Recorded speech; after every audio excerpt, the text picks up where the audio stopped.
할렐루야, 말씀과 삶, 말씀 큐티에 함께 하신 여러분 모두를 주님의 이름으로 사랑하고 축복합니다. 오늘의 말씀은 누가복음 11장에 있는 말씀입니다. 낙이 새끼를 타고 예루살렘에 입성하시는 예수님의 모습을 통해서 우리는 메시아에 관해서 구약 성경에 예언된 말씀이 성취되는 것을 볼 수 있습니다. 다윗과 그의 왕국으로 이어져 있는 종말의 희망들, 메시아의 약속의 성취와 완성은 이제 다윗의 자손이신 예수님을 통하여서 현실로 이루어지게 된 것입니다. 마가복음 10장 47절과 48절 말씀에 보면 나사렛 예수시란 말을 듣고 소리질러 이르되 다윗의 자손 예수여 나를 불쌍히 여기소서 하거늘 많은 사람이 꾸짖어 잠잠하라 하되 그가 더욱 크게 소리질러 이르되 다윗의 자손이여 나를 불쌍히 여기소서 하는지라. 예수님을 다윗의 자손으로 고백하는 것은 굉장히 중요한 의미가 있습니다. 그것은 메시아가 다윗의 씨앗에서 오신다는 예언의 성취를 의미하는 것이기 때문입니다. 그러므로 예수님이 약속된 메시아이며 다윗의 자손임을 의미하는 것이었습니다. 예수님을 다윗의 자손이라고 부르는 이 호칭은 바로 예수님에 대한 그들의 믿음을 선포한 것이라고 볼 수 있습니다. 또한 예수님을 주여라고 부르는 것 역시도 그들이 예수님의 신성과 능력을 알고 있다는 것을 표현한 것입니다. 그렇기 때문에 예수님을 다윗의 자손이라고 부르는 것은 예수님을 메시아로 공언하는 것과 마찬가지인 것입니다. 예수님 시대에 나오는 바리새인들 역시도 사람들이 예수님을 다윗의 자손이라고 불렀을 때 그것이 의미하는 바를 그들 또한 알고 있었습니다. 그러나 안타깝게도 믿음으로 외쳐 부르는 이들과 달리 바리새인들은 그들의 교만으로 눈이 어두워져 있고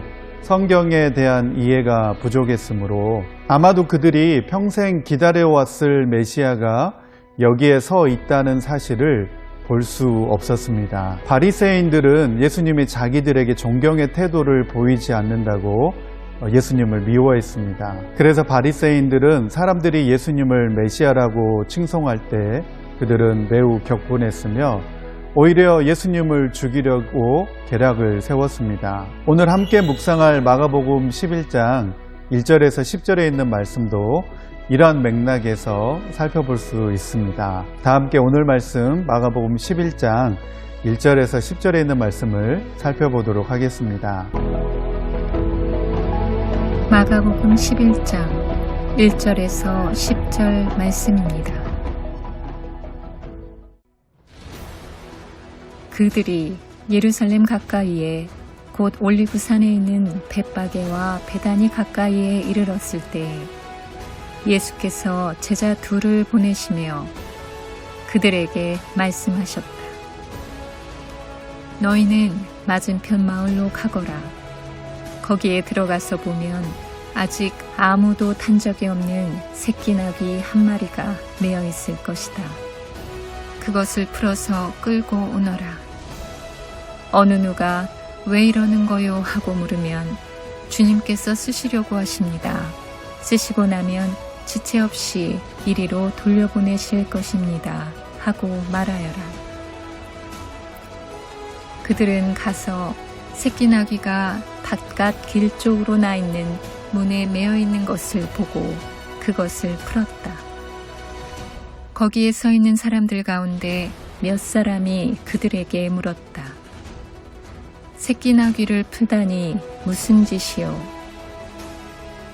제자들은 예수께서 일러주신 대로 그들에게 말하였다. 그러자 그들은 가만히 있었다.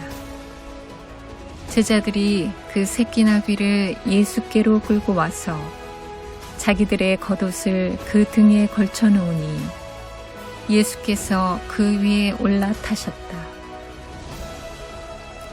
많은 사람이 자기들의 겉옷을 길에다 폈으며 다른 사람들은 들에서 잎 많은 생나무 가지들을 꺾어다가 길에다 깔았다. 그리고 앞에 서서 가는 사람들과 뒤따르는 사람들이 외쳤다. 호산나 복되시다. 주님의 이름으로 오시는 분, 복되다 다가오는 우리 조상 다윗의 나라여, 더없이 높은 곳에서 호산나.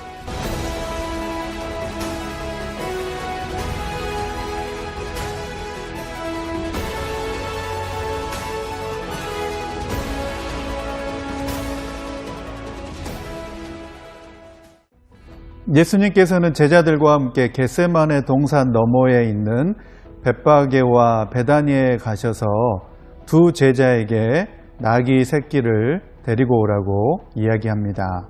그리고 3절 말씀에 보면 개역 성경에 나오지 않는 특이한 부분이 나오는 것을 볼 수 있습니다. 3절 말씀입니다. 어느 누가 왜 이러는 거요? 하고 물으면 주님께서 쓰시려고 하십니다. 쓰시고 나면 지체 없이 이리로 돌려보내실 것입니다. 하고 말하여라.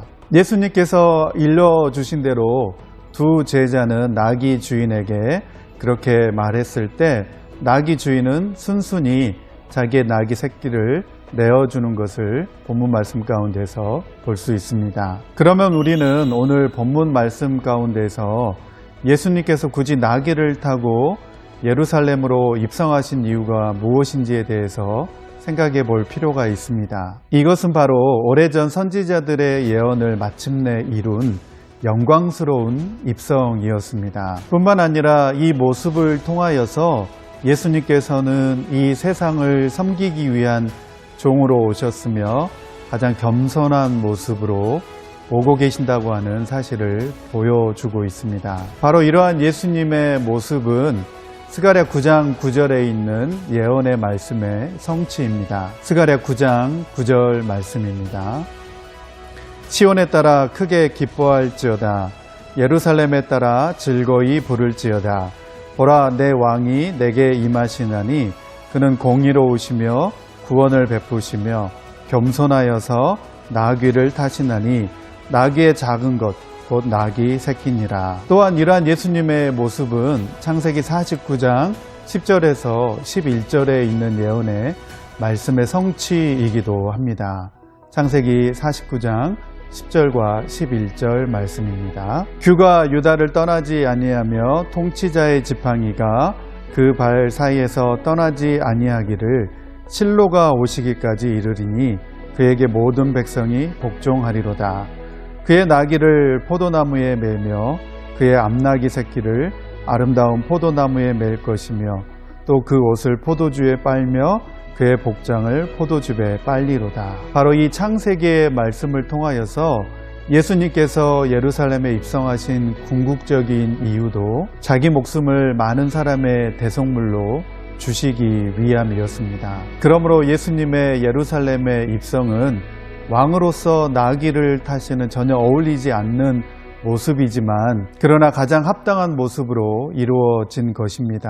그러므로 저와 여러분들은 유대 지도자들이 교사로서 미숙한 점과 구약 성경에서 가르치는 메시아의 본성에 대해서 무지한 자가 되어서는 안 되겠습니다. 종말의 희망들이 현실로 되는 순간 사람들은 행동하고 찬양의 외침으로 반응하고 응답하였습니다. 오늘도 이 말씀을 통해서 구약에 예언된 메시아가 바로 예수님이심을 고백하며 그분이 나의 구원자 되심을 감사하는 하루가 되기를 소망합니다. 다 함께 기도드립니다. 하나님 아버지 감사합니다. 구약에 예언된 메시아이신 예수님을 우리의 구원자로 보내주심을 감사합니다. 오늘도 예수님을 나의 구원자로 고백하며 감사드리는 하루가 되게 하여 주옵소서. 감사드리며 예수님의 이름으로 기도드립니다. 아멘.